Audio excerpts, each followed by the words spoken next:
suis avec l'équipe que vous voyez travailler à l'occasion dans le corridor. Ce sont des gens qui travaillent sur l'architecture.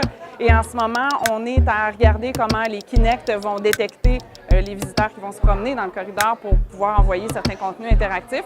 Ça fonctionne, donc on a très hâte de faire les tests in situ, en fait, vraiment dans le corridor. Et il y a tout l'autre volet aussi de lunettes avec la visière, en fait, là, de filtres de couleurs qui semblent bien fonctionner. Alors pour l'instant, on se croise les doigts pour que ça aille comme ça. Alors je vous présente l'équipe de la Trinité Remixée. C'est une équipe qui doit travailler sur l'art religieux dans le musée et qui s'est ouvert à tous les lieux du musée, toutes les œuvres du musée qui nous parlent de religieux. Pour ça, ils utilisent de la réalité augmentée sur un iPad. L'utilisateur pourra naviguer dans le musée et à partir d'une œuvre qui va être reconnue par l'iPad, s'ouvrir vers un contenu. Un contenu qui ensuite l'amènera vers des œuvres qui peuvent même être dans les sous-sols du musée, qui sont encore cachées et qui leur révélera d'autres arts religieux encore pas visibles. Bonjour, je représente l'équipe numéro 2, les Adriens, 85 ans, entre parenthèses, bien important. On a aujourd'hui bien avancé, on a une problématique qui persiste toujours, c'est le fait de pouvoir identifier un visiteur puis que le visiteur puisse conserver son identité tout au long de sa visite. Ce qu'on propose, dans le fond, c'est de pouvoir émettre des commentaires lorsqu'on va voir une des œuvres qu'on aura sélectionnées, puis ensuite de pouvoir comparer, selon les strates d'âge, les réactions que les différents visiteurs ont eues face aux œuvres qu'on aura sélectionnées. Nous sommes les crieurs publics.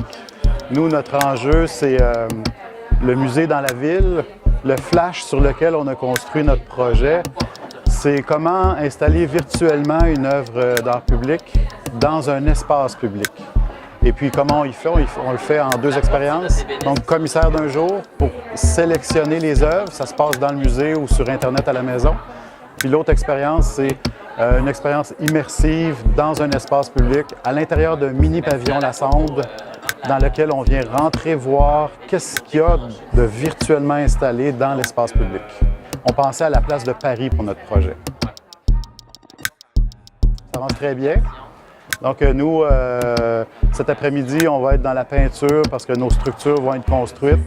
Puis en parallèle, on est dans le codage, puis on est dans la préparation de tout l'affichage et la signalisation autour de notre projet. Donc notre but, c'est vraiment de sensibiliser les jeunes au métier de commissaire d'exposition, puis du lien avec l'espace public, puis d'un autre, de créer l'expérience immersive dans l'espace public. Puis, donc on apprend plein de choses sur la technologie à travers ça parce qu'on utilise plein de gadgets intéressants au Fab Lab. Bonjour, je suis Hydra Labrie, je suis facilitateur de l'équipe Synapse, l'équipe qui travaille dans les cellules du pavillon Baillarger. On a 4 thématiques dans 4 cellules.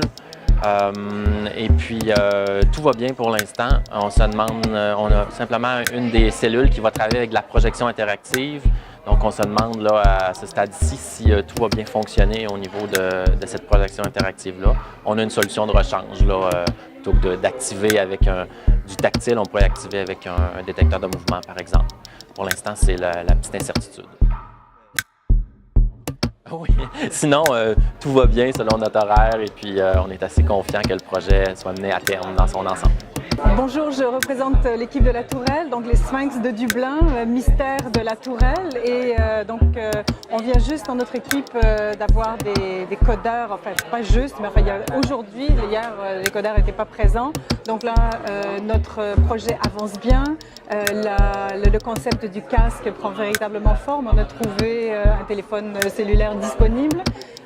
Les balises également sont arrimées, la bande audio est en train de se préparer, donc on est très positif et très content du support technique. Merci Fab Lab et merci à l'équipe.